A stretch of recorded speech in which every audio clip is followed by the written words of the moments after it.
just for you and me. The dogwood was never to grow strong and tall again. Broadcasting from Larry's Grand Old Garage, 549 East Maple Street in Madison, Tennessee. I want to tell you a little bit about my story and what God's done for me. So this is, I believe we left off talking about where I owned a business called Plastic Displays over on 4th Avenue in a small building over there. And that's where I sort of got my finger cut off. You know, I got that cut off. I told about that the last time. So now we're down to where everything's moving along. We're doing good and everything. And one of the people that worked for me had this man that worked for UPS, and he wanted to buy the place and for his daughter and his son to run. So I didn't particularly care about selling it because we were doing good and everything. But as it turns out, what he offered me for the place, it was one of those deals where I couldn't hardly turn it down. So I, in turn, sold him Plastic Displays.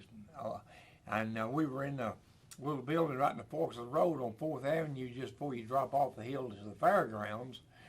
In the corner there is a little building used to be Corsi's Barbecue many years ago. So that's where we was at, and about somewhere around 1,500 square feet, I would say. That would be about the maximum of 1,500 square foot, maybe even a little less than that. But anyway, we were doing really good, and I decided that the man wanted it, and he wanted it for his daughter and his son to run. They neither one had jobs, so for what he offered me for it, I decided to go ahead and take it. So the first thing he wanted to do, we were doing so good there, and we was all cluttered up, and we were doing a lot of work, and we was making good money. But he wanted to expand the thing. He felt like it was too cluttered, so he wanted to rent another building. So he goes over on Chestnut Street. That's off of 4th Avenue there before you get to the railroad tracks, where the old Perennial Mill used to be and everything. And right around the corner there, right across from the ballpark, there was a real nice building, about 5,000 square foot. And he wanted to rent that and move the business over there. Well, I told him that is not a good idea until you get somebody to sell more or get a salesperson, because what we were doing, everybody was doing good, bills were being paid, everybody was making good money. And if you do this, if you go up, triple the rent, then you're going to triple the light bill, and you're going to triple the water bill, and you may not do so well. But he was making real good money at the UPS, and of course, him with a daughter and a son that didn't ring a bell with him. Money, evidently, he wasn't too worried about the money. I don't know what the whole situation really was at the time. He went ahead and rented that building anyway, so we moved our business over to there. And we had quite a bit of work, and we were just standing above the water. We just had our necks up to here, just up to here, and we were paying the bills, but we really wasn't making any money. It was a sort of a left hand and right hand, and wasn't making a lot of money. Well, that was just the beginning of the thing, and instead of hiring somebody to go out and sell, or get a salesperson to go out and get work, he didn't do that. And the first thing his son wanted to do was bring one of his buddies in, and the first thing they did was build a big toolbox to put all the tools in, to lock up all the tools every night. You would have to see this to believe all this stuff, but I don't like to say make a long story short, but that's what I'm going to do in this case. We were working days. Well, his son didn't want to work days. His son wanted to work nights. Him and his buddy wanted to work nights. Well, we had all these wooden racks to make for books for this big book company. And I mean, we had a lot of them to make. Well, of course, I wasn't calling, the only thing I was calling the shots was I was showing them how to do things and helping them do things. I was a working foreman, you might say. So I would show them how to do things. Well, there's a smart, he's about 19 years old, and his buddy's about 19 years old. They got it all figured out, what they can do and can't do, and what they know and what they don't know. So you couldn't tell him anything. Well, meanwhile, I had a answering machine over at my other place, and I'd get anywhere from 150 to 250 calls a day. A day, from all my customers and new customers and people off the street just hunting people to do work for them. And so the phone wasn't ringing. We was getting no phone calls, and we couldn't figure out what was going on. So it turns out what's going on is his daughter's in there on the telephone talking to her girlfriend and everything, and wouldn't even turn the phone calls into us. Nobody even knew we'd moved. Nobody knew where we were at. And he started losing money, started losing contracts. And his son was building toolboxes, had nothing to do with making money. And I'd come in the mornings, and there would be nothing done. So he would come in once a week and talk to me about it. So I told him what was going on. I said, we are not getting these phone calls out here. Nobody's calling me and telling me what they need or don't need. And I said, your son is building toolboxes, lock-up tools that you can go buy what somebody will steal. You can go buy it for $35, and you're building a $2,000 toolbox to lock it up. I said, none of this is making any sense. I said, unless you stop this, I said, you're going to go broke. So I just laid on pretty much on the line to him. So needless to say, it being his, and this ain't the only time this happened to me in my life either. This happened, something very similar like this happened back when I was a much younger man on the machine shop. But needless to say, instead of straightening his son out or firing his son, and straightening his daughter out and firing her, getting somebody in there, he let things go on like that.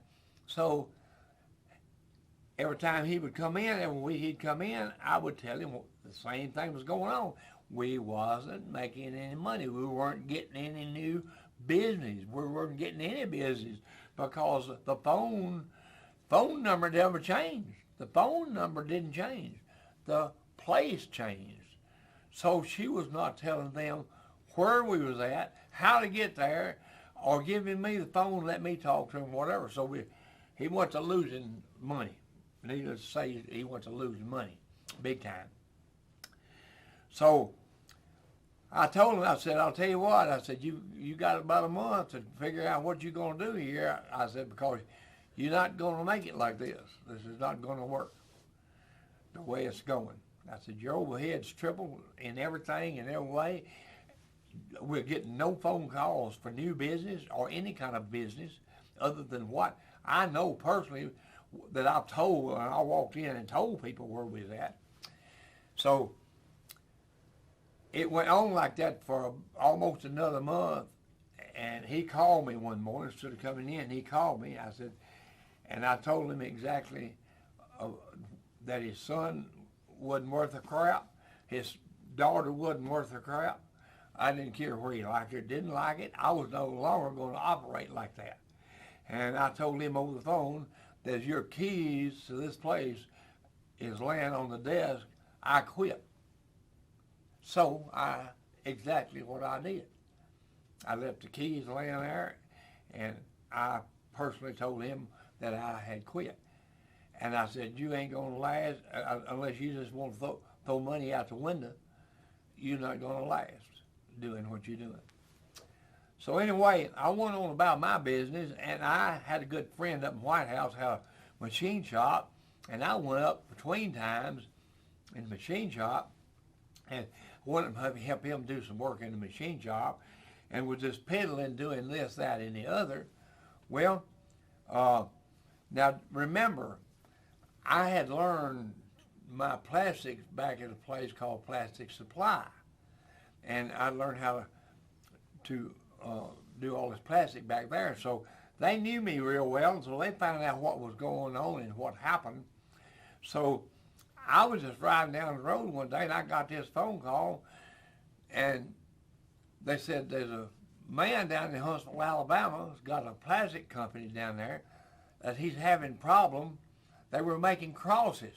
I'm talking about Christian crosses out of acrylic, and they were 1 inch thick, and they were about 8 inches tall, and of course, however wide the cross would be, I'm not sure about that. And then they had a base that they glued them to the base. Well, they didn't know how to glue them to the base without the glue bubbling. The glue would bubble up when they squirted on there. The base would just be a big mess. And they was wanting somebody to come down there and show them how to put the base on those crosses.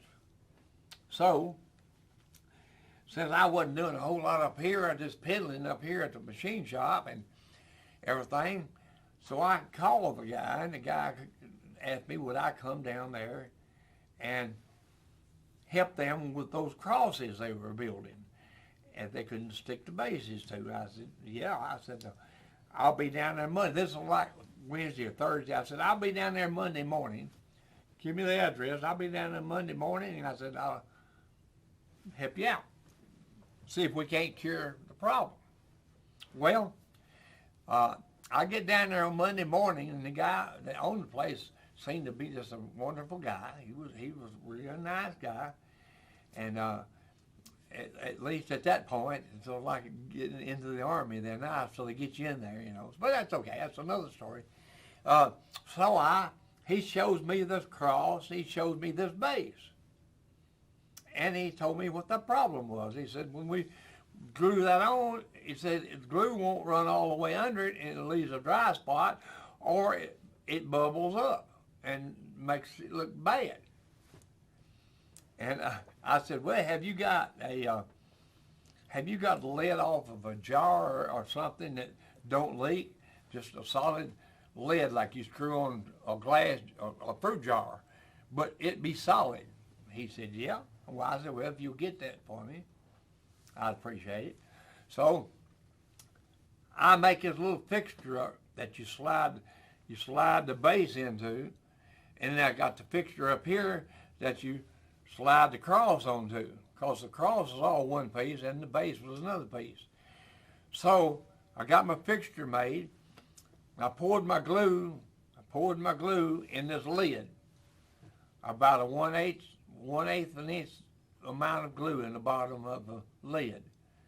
I took that cross, set that bottom of that cross in that glue, come right over here and set it in my fixture and set it straight down on there, and it was perfect. When you set it straight down on there, there was no dry spots, there was no bubbles, there was no nothing. And they could not believe what they had just saw. And they'd been fighting it for a month. They was throwing crosses away. They was throwing material away like mad, and all it took a lid and a little glue and a little old fixture, and you glue one every 15 seconds. You stick it down there, bring it over here, and set it right down on top of your base that you got your little fixture made for. No dry spots, no bubbles, no nothing. So I look around the shop, and got a pretty good sized shop in there, and they got all this work in here. And I'm gonna tell you, you've never seen anything like what I've seen in your life.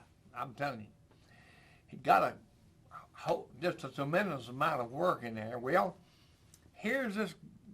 He explains to me and shows me one of the things that they're having trouble with bending and all this stuff. And this guy that was running the place was supposed to know something about plastic, which turns out I found out later he knew nothing. But he was trying to make this fixture up to where when you bent this thing, it would go around this fixture. And then they'd take that out, and then they'd finish gluing it.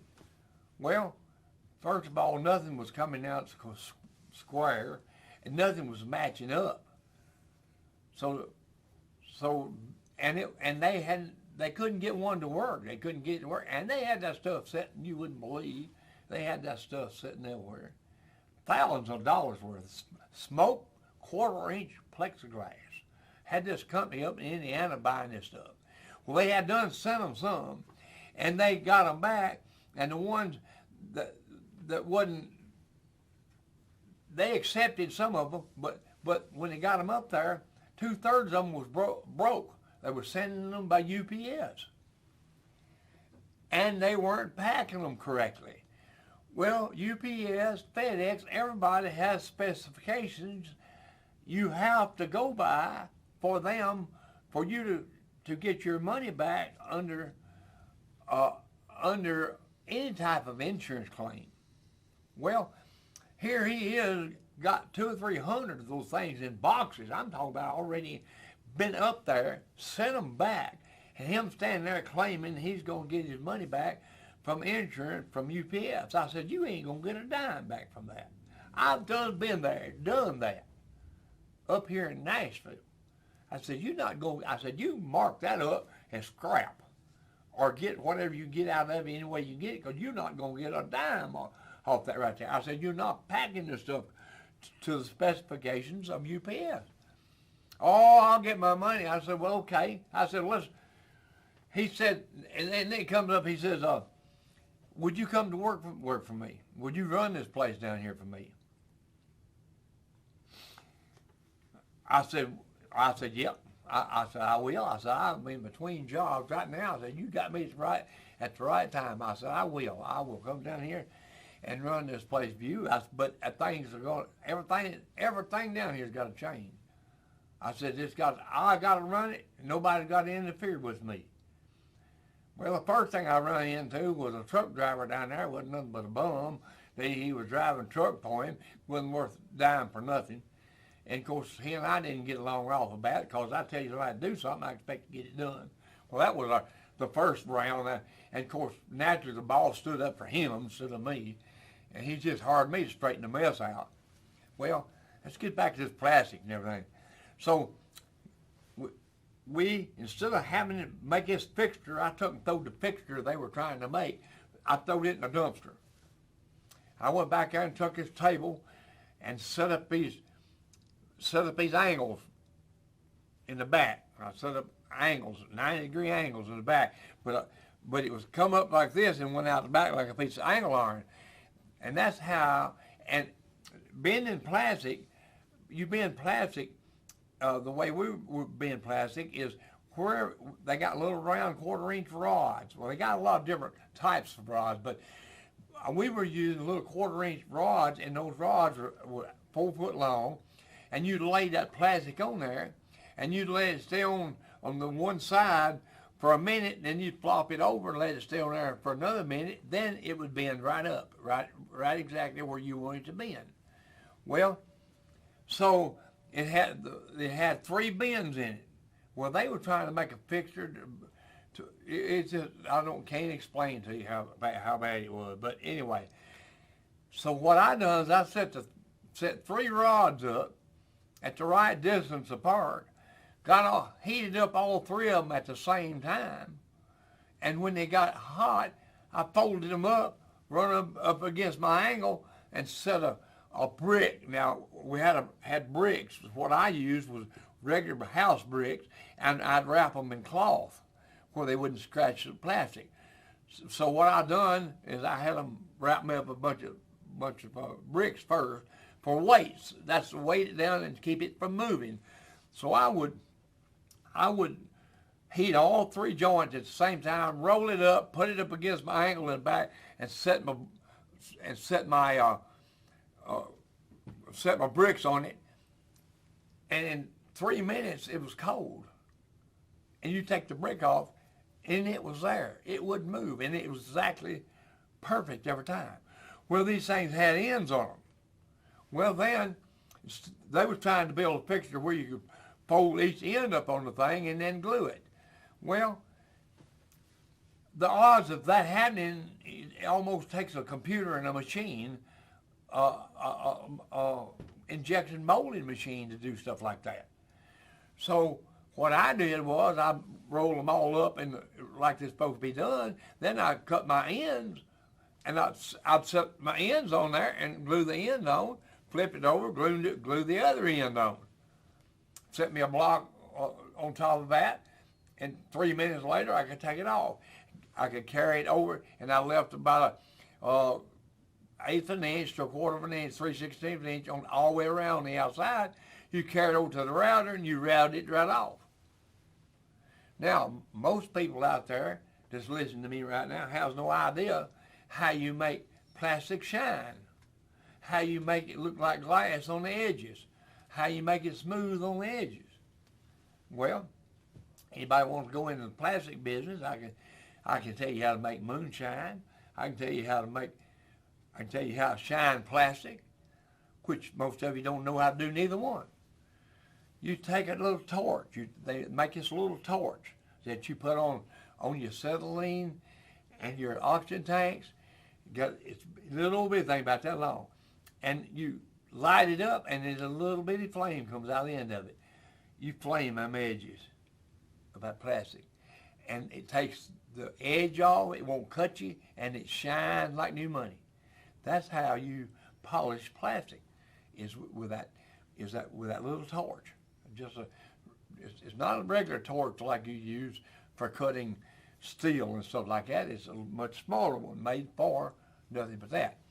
So anyway, I got that all figured out, and how to make them and everything. And they didn't have anybody there that knew anything. Had one boy that they'd been knowing from somewhere else that was in there. He was a good worker. He was a good kid.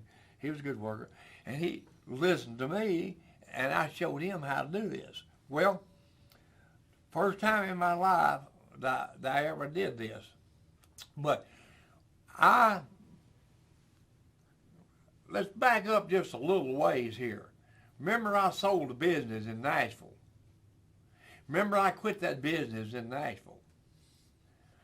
Well, a little over a month after I was gone, they had an auction. They had this auction on the place that I sold because they were going out of business. They had this auction and sold everything, and I found out where the stuff was at that I had.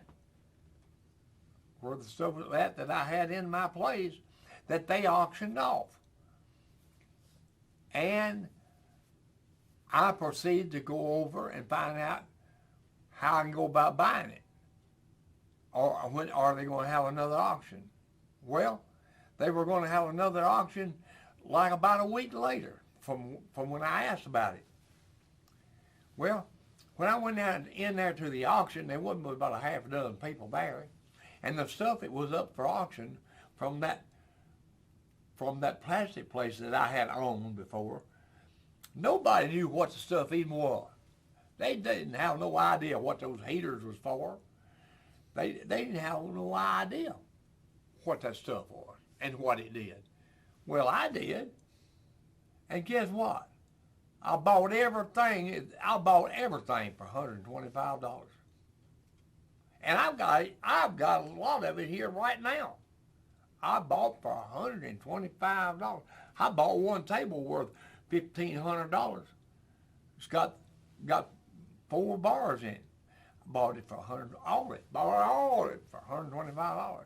Well, needless to say, man, this is an awesome story. Now, you think God ain't having something to do with this story, you better think again. Because he's in the middle of this thing like you've never seen before. Because I was really, in some ways, sort of done wrong by him not letting me go ahead and run that company and let him make some money on the company he bought from me, he chose to let his kids bankrupt him, basically. Then I'm going off down to Huntsville, Alabama to help a guy out that has no clue to what's going on in his plastic company. Well, I get the thing straightened out down there for bidding all his stuff and everything. And meanwhile, like I told you, I had bought this other stuff. While I'm down there, I'd bought this other stuff. So I thought to myself, I said, I might go back in business someday myself. Wasn't no big deal. But anyway, he asked me would I work for him down there. Well, I'm living in, nobody's going to believe what I'm fixing to tell you. Right where I'm sitting on this stage, there was no stage. There was a cot right down that wall right there. There was a cot right down that wall. And right out here in the middle of this floor, and where the water is at here, where you get your water and everything at, was a big, huge closet with all of Larry Clemens' wife's clothes in it. Big closet. Right here at Larry's grand old garage now, we're talking about. We're talking about a cot right over here by this wall. And we're talking about down at the bottom of the floor, there's a hole this big around with a big tube running out of it with an air conditioner sitting on the outside and it blowing cold air in through the wall here, out on the floor here. And there was one bathroom. Where the men's bathroom is right now is where one bathroom was at that time. See, I added the woman's bathroom after I come in here and done all this other stuff. I added the stage and I added the other bathroom.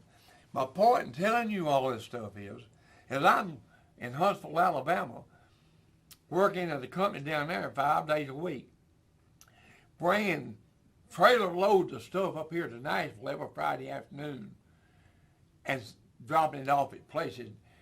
Because what I done, it was after he went bankrupt up here in Nashville, I called all of my old customers up. I brought that customer work to Huntsville, Alabama. I brought it to Huntsville, Alabama. Well, we got so much going on down there, we didn't know what to do about it. So I hired 4 girls that had no clue how to glue a piece of plastic, how to bend a piece of plastic, how to do nothing to a piece of plastic. I hired 4 girls, and in 30 days, there was an assembly line you would not believe. You wouldn't nobody believe it. Those girls are spitting that stuff out like popcorn. Now let me go tell you about shipping everything to Indiana in boxes that was getting tore all to pieces and busted. I'm gonna tell you about that in my next episode, number 27. About you remember all the plastic that got busted and everything, sent it up to Illinois, got it back, thought he was gonna get paid for it for the insurance company, and I told him he wouldn't. Okay, on 27, episode number 27, I'm going to tell you about that. Right now, we're going to play a couple of tunes and get out of this 20. Yeah, hey, by the way, don't forget, 101 Flat Ridge Road, Friendship Missionary Baptist Church, every Sunday morning from 11 to 12 o'clock. Let me tell you, we got a great preacher. We got great people comes up there, and we just have a ball. So if you can't come to the church at Flat Ridge Road, if you can't come up there on Sundays at 11, why don't you try to watch us on Facebook? We're on Facebook Live from 11 to 12 o'clock. So if you can't be there, 101 Flat Ridge Road in Goodlettsville, if you can't be there, watch us on the Facebook, okay? So I'll see you in episode 27, because I'm going to quit 26 right now. I got so much to tell you. Thank you. Let's pick a couple of tunes. Joe, we're going to start off. Get Ronnie to kick us off here with a little thing called Your Love is Like a Flower. Let's try it.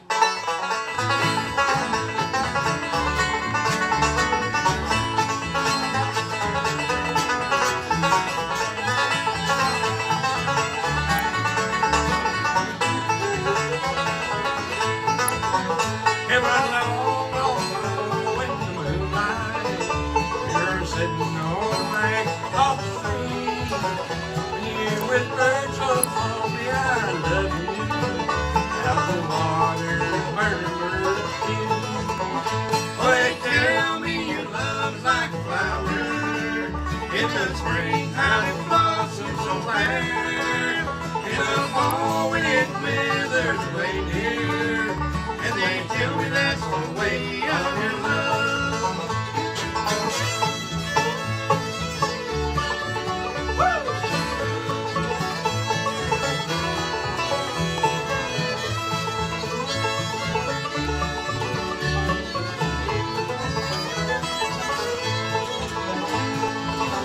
I remember the night, little darling, we were talking of days gone by. You told me you always loved me, and your love for me would never die. But they tell me your love's like flowers in the springtime, blossom so fair. In the fall when it withers away, dear, and they tell me that's the way of your love. Well,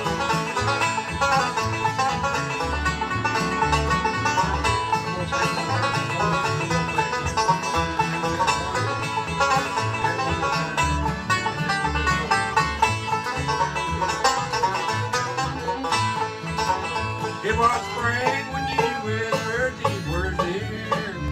The flowers all blooming so fast. But today, as the snow falls around us, I can see that your love is not there. Well, they tell me your love's like flowers in the springtime, blossom so fair. In the fall, when it withers away, dear, and they tell me that's the way of your love.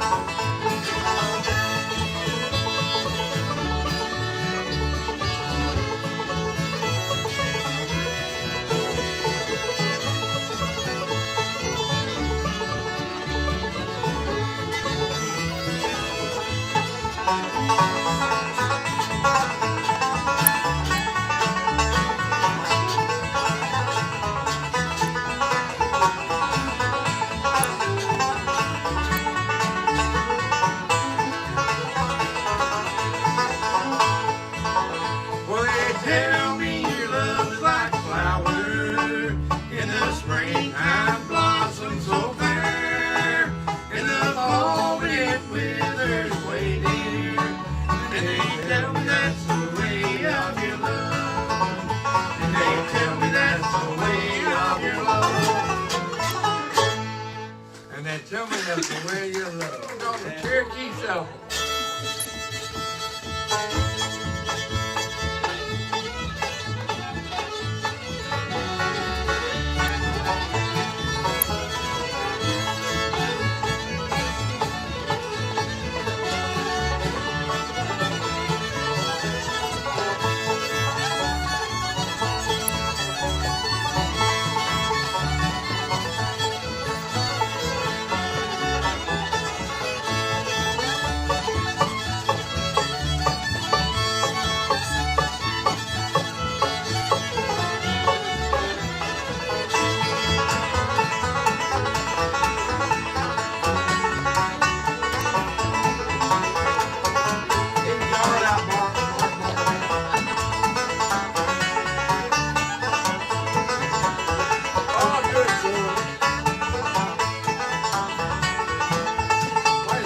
Guitar bigger.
died on the cross from a dogwood tree.